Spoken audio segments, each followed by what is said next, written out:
नमस्ते मित्रों, कथा निधि चैनल पर आपका बहुत बहुत स्वागत है। हमारी आज की कहानी है स्वाभिमान, जिसे लिखा है अनजान ने। तो चलिए कहानी शुरू करते हैं। माँ बोली, सुमी, हमने तुम्हें बेटे की तरह पाला है। इसका यह अर्थ बिल्कुल नहीं है कि तुम लड़का बन जाओ। लड़की हो, लड़की की तरह रहना सीखो। लड़कियों को थोड़ा दबना पड़ता ही है, सहना पड़ता है। गृहस्थी की गाड़ी तभी पटरी पर चलती है। सुमना रो रो कर शांत हो चुकी थी। आज फिर विक्रांत ने उस पर हाथ उठाया था और फिर धक्का देकर बुरी बुरी गालियां देता हुआ घर से बाहर चला गया था। 5 वर्षीय पिंकी और 4 वर्षीय पंकज हिचकियों के साथ रोते हुए उससे चिपके हुए थे। तीनों के आंसू निकल रहे थे। अब यह सब आए दिन की बात हो गई थी। सुमना सोच रही थी कि कौन कहेगा कि वे दोनों पढ़े लिखे संपन्न परिवारों से हैं। दोनों के ही परिवार आर्थिक और सामाजिक रूप से समाज में अच्छी खासी हैसियत रखते थे। कहने को तो उनका प्रेम विवाह था, सजाती होने के कारण और शायद परिजनों के खुले विचारों का होने के कारण विवाह में उन्हें कोई अड़चन नहीं आई थी। सभी की रजामंदी से बहुत धूम धड़ाके के साथ उन दोनों का विवाह संपन्न हुआ था।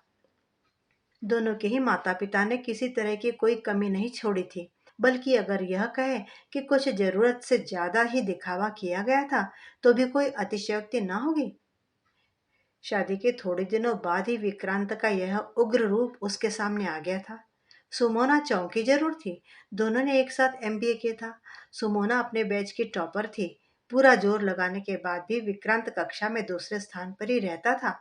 दोनों के बीच एक अच्छी स्वस्थ स्पर्धा रहती थी। विक्रांत का दोस्त अंगद अक्सर कहता था, अच्छा है तुम दोनों एक दूसरे को डेट नहीं कर रहे हो, नहीं तो एक दूसरे का सिर ही फोड़ देते। पल्लवी हंसते हुए उसमें जोड़ती, और कहीं ये दोनों शादी कर लेते तो एक दूसरे का गला ही दबा देते। सुनकर सारे दोस्त खिलखिलाकर हंस पड़ते और बात हवा में उड़ जाती। पता नहीं साथियों के कहने का असर था या क्या, धीरे धीरे दोनों एक दूसरे के प्रति आकर्षण महसूस करने लगे थे। और अब विक्रांत पर प्रेम का भूत चढ़ा तो वो इतना अधिक रोमांटिक हो गया कि खुद सुमोना को ही विश्वास नहीं होता था कि ये वही अकड़ू गुस्सैल विक्रांत है। सहेलियां भी सुमोना से जलने लगी। विक्रांत हर दिन सुमोना के लिए कुछ न कुछ सरप्राइज प्लान करता और सब देखते रह जाते। विक्रांत कभी भी कुछ छिपा कर नहीं करता था, सब कुछ सबके सामने खुला खुला।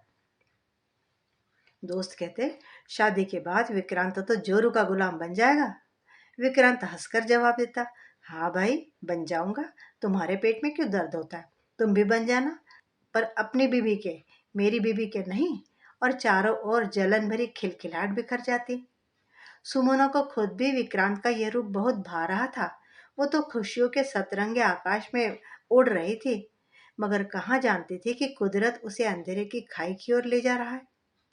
पहला झटका सुमोना को शादी के बाद दूसरे महीने में ही लगा था। मात्र 15 दिनों की हनीमून ट्रिप से जब दोनों लौटे थे, एक हफ्ता तो घर से बाहर ही नहीं निकले।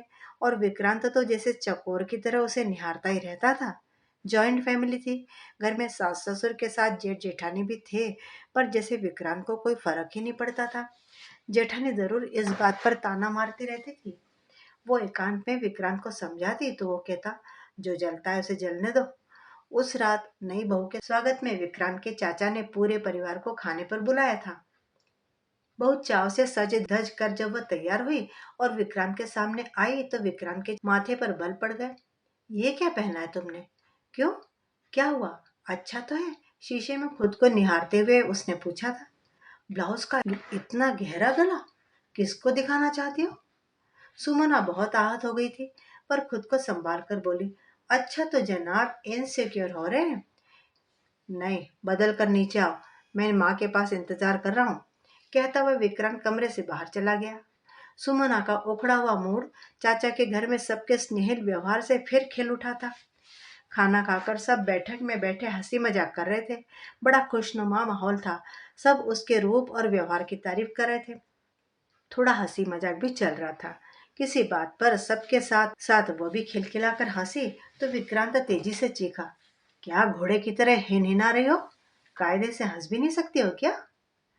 विक्रांत के इस तरह जोर से चीखने पर एकदम ही सब लोग चुप हो गए और उसी असहनीय शांति के बीच वापस घर चले आए।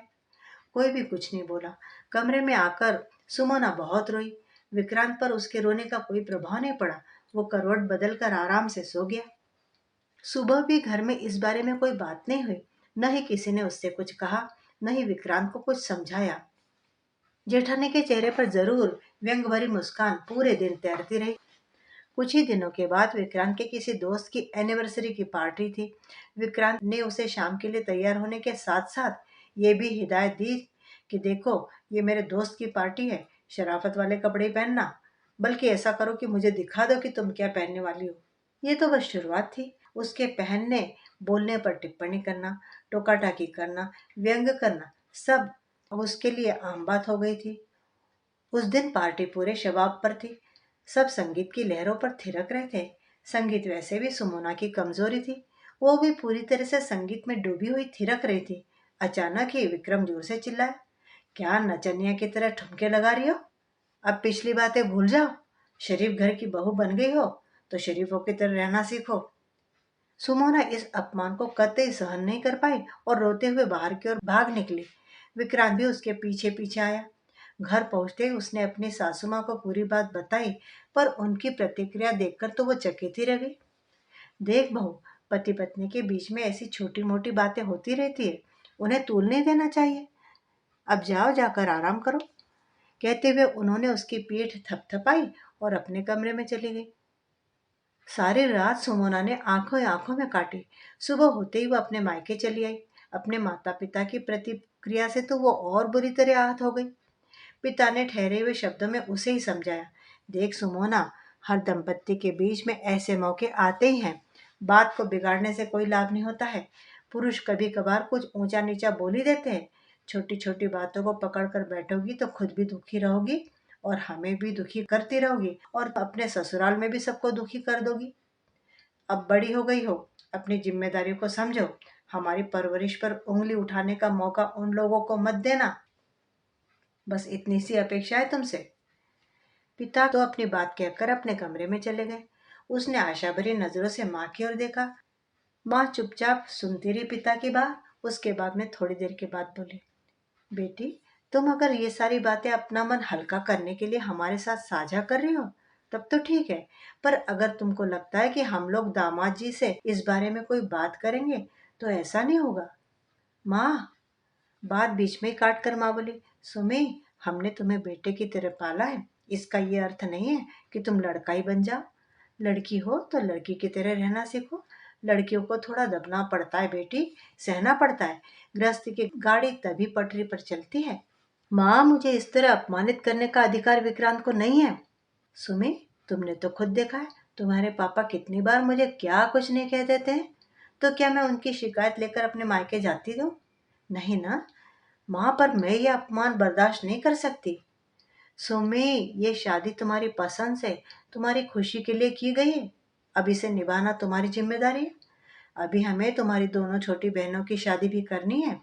अगर बड़ी बहन इस तरह से ससुराल में लड़ झगड़ के अलग होने का सोचने लगी तो दोनों बहनों की शादी में बहुत दिक्कत आएगी। 2-4 दिन यहाँ रहो आराम से और फिर अपने घर चली जाना। रात बहुत हो गई बेटी, जाओ सो जाओ। शाम को ऑफिस से लौटते हुए विक्रांत उसके मायके चला आया। बिना कुछ कहे सुने वो विक्रांत के साथ अपने ससुराल चली आई। अपमानित होने का एक अनवरत सिलसिला आरंभ हो चुका था। अब उसे अपने जीवन की सबसे बड़ी भूल का एहसास हो रहा था।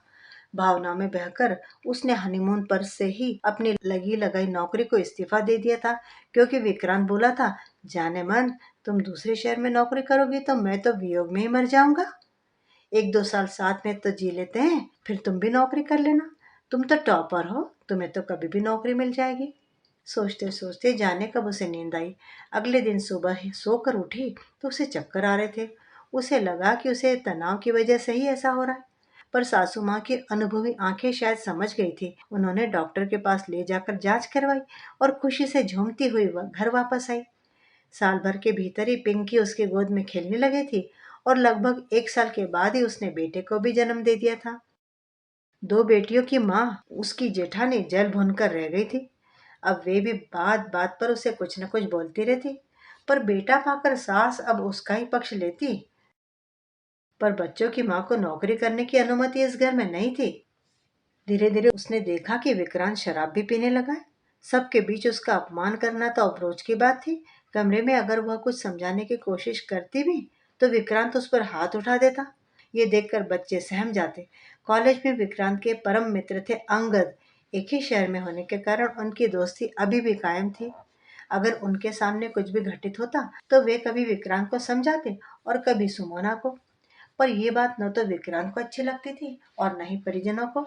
इसलिए अंगद ने विक्रांत के घर आना ही कम कर दिया। पर मोबाइल से वे सुमोना से संपर्क में रहते थे।